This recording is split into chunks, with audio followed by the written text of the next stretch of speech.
ಇವತ್ತು colour book gift papa mummy ತಂದಾರ. ಸಿಹಿ ಐಬುದು ತಂದಾರ. ನಾ ಮನೆಯಲ್ಲಿದ್ದೆ.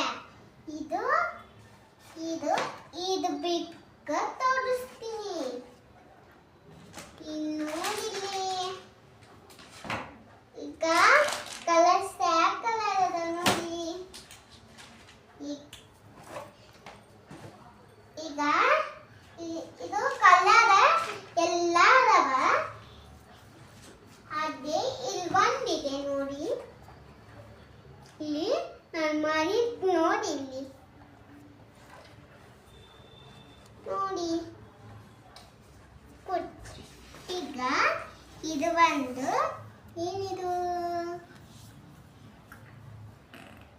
ಸೊಳ್ಳೆ.